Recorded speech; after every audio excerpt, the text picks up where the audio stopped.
Hello and welcome to SLE. Today we're doing the instructional video for this 8.5 by 24 foot long concession trailer. It is black with silver trim. First thing we're going to go over today is power supply. As you can see on the front of this trailer, it has the generator platform with the extended tongue. For our purposes today, we are running off of our supplied shoreline. However, whether you're running off of shoreline or generator, please make sure that the power supply is turned off before connecting to it. When you connect to it, you're simply going to take your plug, line your notches up, push in, turn to the right. This is a twist lock, 240 volt, 50 amp system. On the other end, you'll plug in your 50 amp plug into the receptacle, and then at that point turn your power supply on. So let's go ahead and take a look around the unit. Look down the side here real quick. This trailer is equipped with a 12-foot porch on it. Here we have the 36 by 36 access door going into the V-nose. So once you get inside the V-nose, you can see here you have the electric panel, inverter charges the 12 volt system, it runs off the 12 volt battery there, and then the fuse box for the 12 volt system. And if you ever have a fuse go bad, there's a green light that'll light up next to the fuse indicating that that specific fuse is bad. So it's just a quick, easy indicator showing that the fuse has gone bad. Come on around. Over in the corner there, you have the 6.5 gallon water heater, electrical outlet there. And you can see the plumbing along with the bottom of the sink.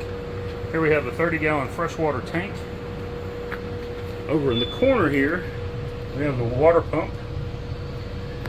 And then down here, you can see the 3 lines, or the 3 valves. So this valve here runs on the main supply line that comes from the freshwater tank. So with all 3 valves, if the valve is in line with the water line, then the valve is open. As you can see in these 2, they are not in line, so both of those valves are closed. So this line here, this is the drain line to drain the main freshwater tank. So to open that valve, the water drains out through the floor and out through the bottom of the unit there. And then this line here is the blowout line for the winterization process. You'll get the winterization process in a separate video. Just want to show it to you here. So you just hook your air line up to the air fitting there, open the valve up, and that'll allow the air to blow out the water lines. Moving along, here we have the water access panel. So in here, if you're filling up the freshwater tank, simply just remove this cap, insert your hose here, fill the tank. Once done, remove your hose, replace your cap. Simple operation there. And then this one is for the pressurized system. So if you have access to a pressurized line, this does take a normal garden hose fitting, and it has, you can see here, it has a screen filter on it there. So once you plug into this bypasses your freshwater tank and supplies water directly to the water heater and the faucets. All right, and I will hang that key around the faucet there for when you take possession of the unit. Down here you can see a stabilization jack. It's simply that, just for stabilizing the unit.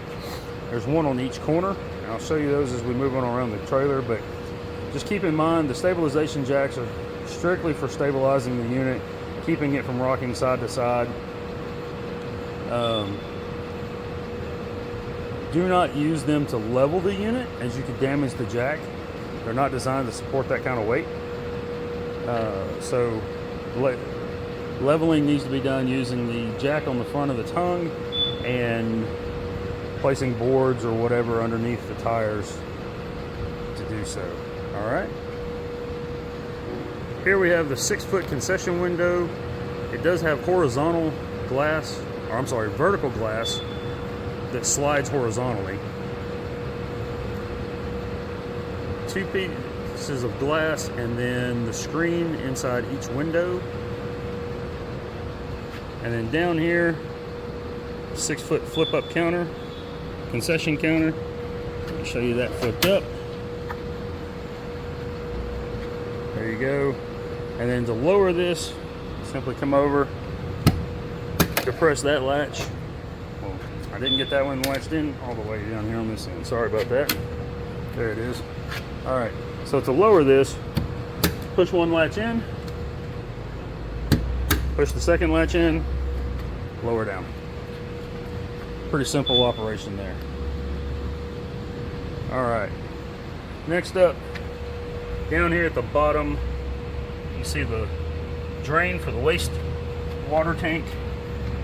So to drain the water from this, simply hook a garden hose here by removing this cap, or if you want to get a 3-inch hose, remove this cap, hook the hose in there, and come over here, pull the handle, open up the valve there. That'll allow the water to drain out. Once all the water is drained, just push this valve back in, closing it, and replace your cap. All right, here we have the 12-foot flip-up wall on the driver's side of the unit. Down here we have the two 5,200-pound axles with mag wheels. One important note on these, right here, this little center hub cap, just that centerpiece, that does pop off. Once every 10,000 miles to 1 year, you'll need to remove that cap and take your grease gun, connect it to the grease fitting that's in behind that cap there, and lube the axle and bearings and hub there. That way it keeps the hubs and bearings in good working order. All right, moving on around, there's the second stabilization jack on this side of the unit.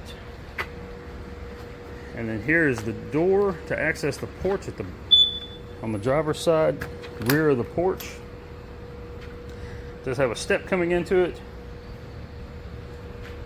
And then there's the rest of the porch. Do have a electric outlet here next to the door, and then one up on the wall next to the door that goes into the inside of the unit there. All right. Up here in the roof, you see an LED light here at the back of the unit, extraction fan in the center, and then LED light near the front of the porch there. All right, moving on around to the back side. On the back side here, you have the 8-foot half flip up wall with barn style doors at the bottom. Show you these barn style doors right quick.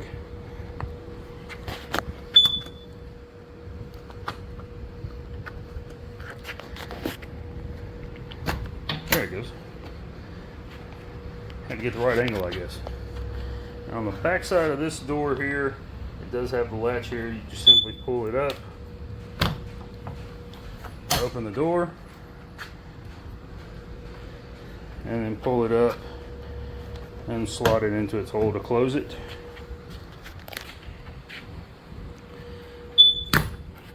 And then that door just closes right back up. All right, moving on around.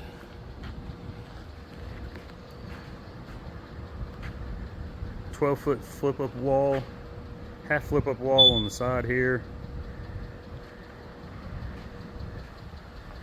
At the porch. And then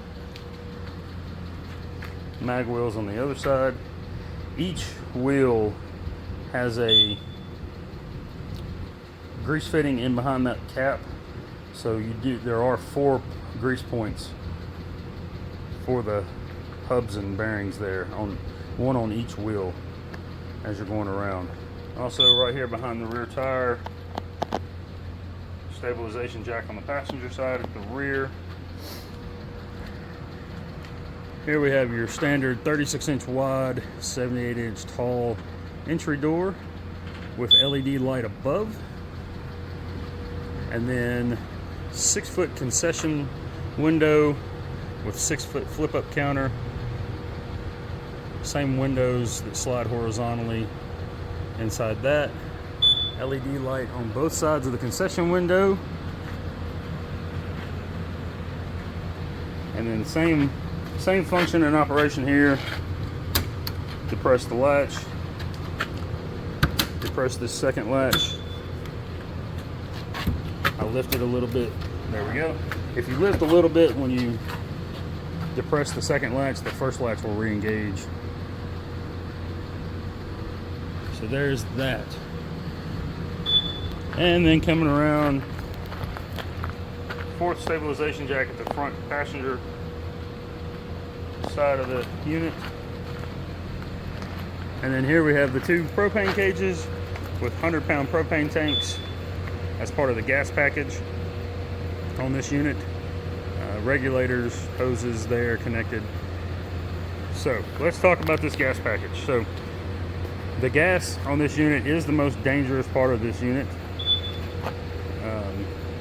Just want to make sure that everybody knows how to properly operate the gas and is safe when doing so. So before starting up your gas, the first thing you want to do is make sure both of your concession windows are open. And right now there's only gas supplied to the back of this unit, but make sure all of your half wall flip ups are up, all 3 of them. And then at that point, come inside the unit. Directly across from the entry door here, you'll see this light switch. That is the switch to turn on the exhaust fan, exhaust hood, or extraction hood, I'm sorry, here in the back. Come underneath. See, that's working. So once you've turned that on, and all your flip-up walls are on, or open, I'm sorry, then at that point you'll exit the unit, come back outside here, and now we're ready to turn on our gas. So, turning on our gas, first thing, sorry, one more step in this, not having the appliances in the back, I kind of missed this step, but once you've opened your half wall flip ups and your concession windows and turned on your extraction hood, then at that point you're going to want to go to any appliances you have in the unit that are gas operated, and make sure that those knobs are turned to the off position. Then once you've done that, we're ready to turn on gas. All right, so you're going to come here, turn on your gas valve, open that up, and then here on the back of the regulator, you may be able to see where it says vent here. So you're going to want to kind of listen here and make sure you don't hear any hissing of gas coming out here or smell an abnormal amount of gas coming from there. If you do, you potentially have an issue with your regulator, and at that point you're going to have your local gas company come out and service the unit just to make sure everything's in proper working order.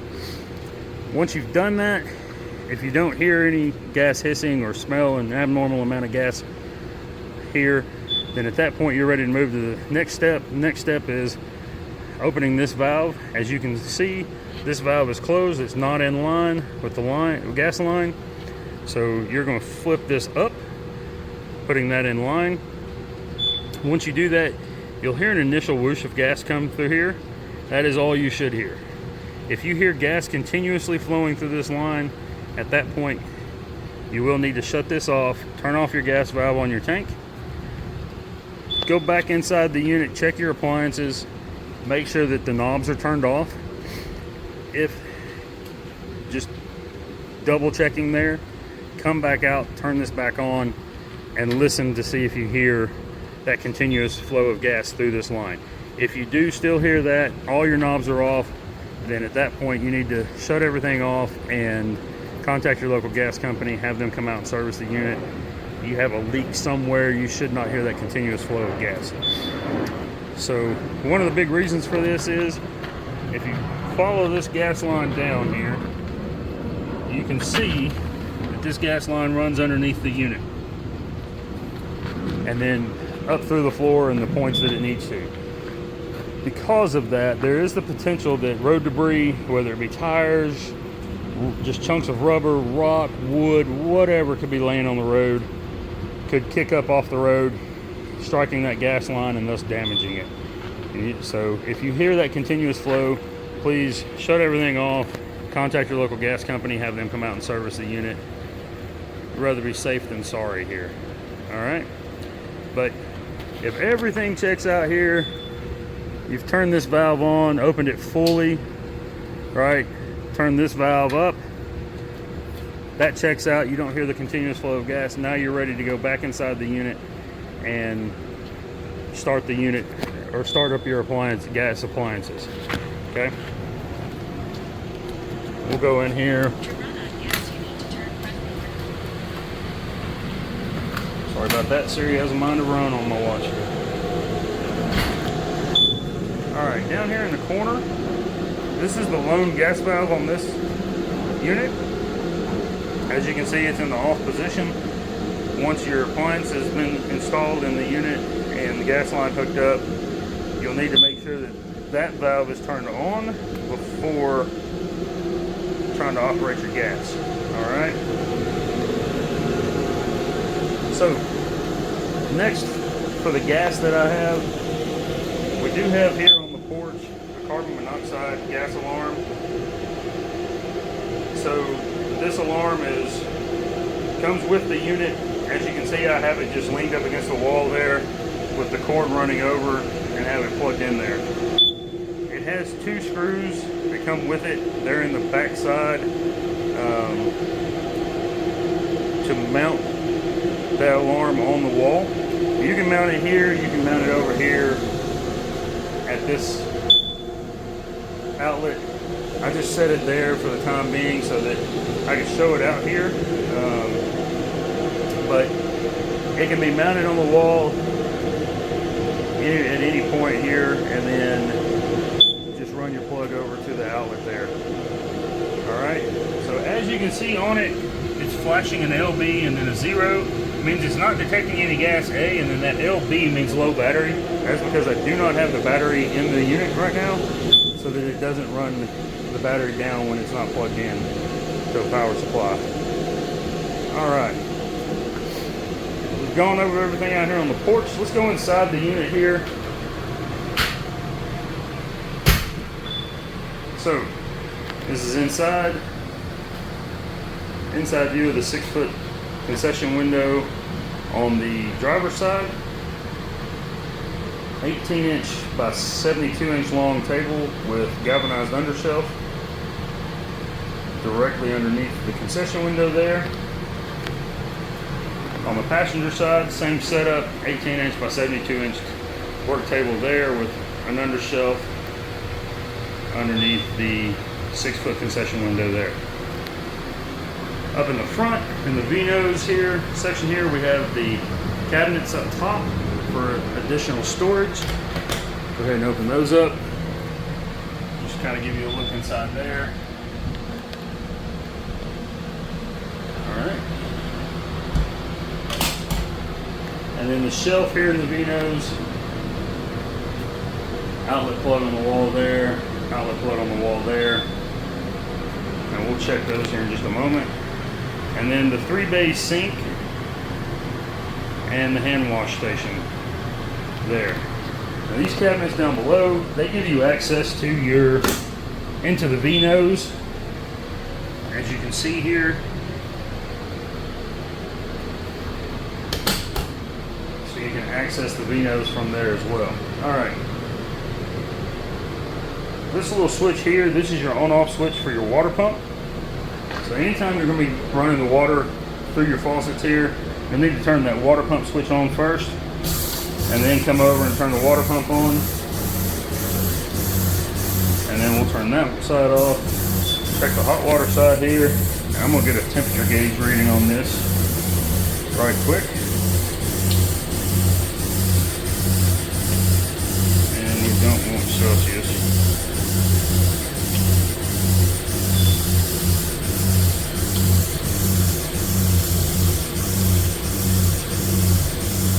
Show you that the water heater is functioning properly. 118, looking for about 120. 115 to 120 is what most health departments require. Now I do have it set on the max setting, so it's up around 124 now. You can set that to around 125. There's a 125 setting on it, and then so somewhere around the 125 setting, I just turn it on the max so that it would heat up quickly. And then here's that key hanging around the faucet for the water access panel there. We'll show you this side.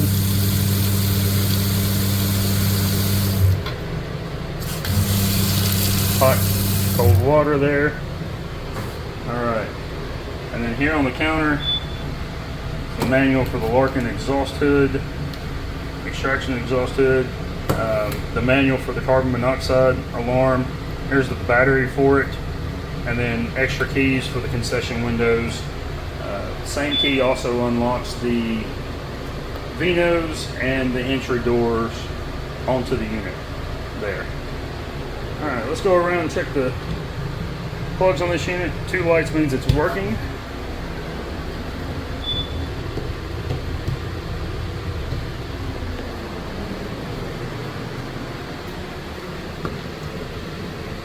Go ahead and turn off this fan. 2 lights there. All right. So that's the 4 outlet plugs on the unit. Here at the back, I didn't talk about the door. So again, 36-inch wide door, 78 inches tall. And then up here in the roof, we have a vent there. It is a manual vent, so to close it or open it, you just simply turn this knob that closed it up. If you wanted to open it, you just turn it the other direction, and it opens it up, as you can see there. All right.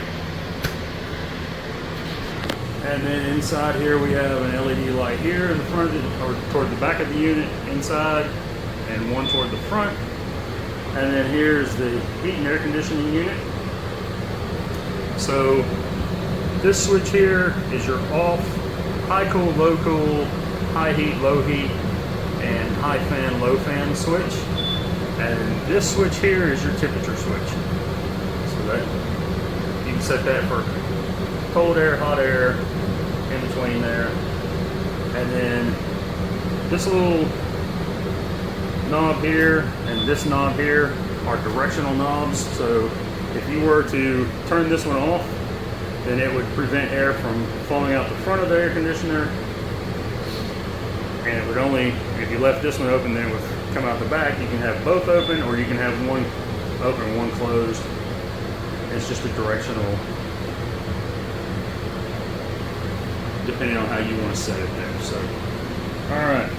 This unit does have the ATP, silver ATP flooring in it. Step right there at the door. Right next to the door here are the 3 light switches. So this switch controls the lights inside the unit, and then these 2 are for the concession lights on the passenger and driver side of the unit there at the concession windows, and then of course the light at the entry door.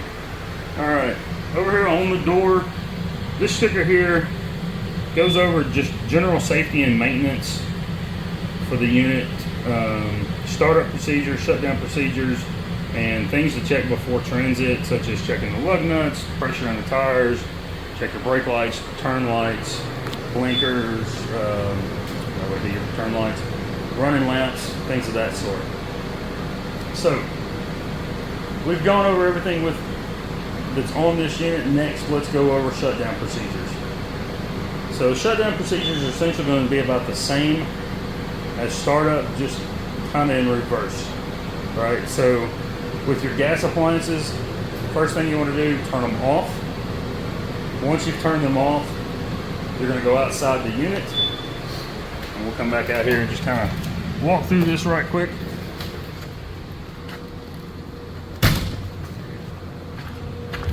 So you're going to come back out here after you've turned your appliances off.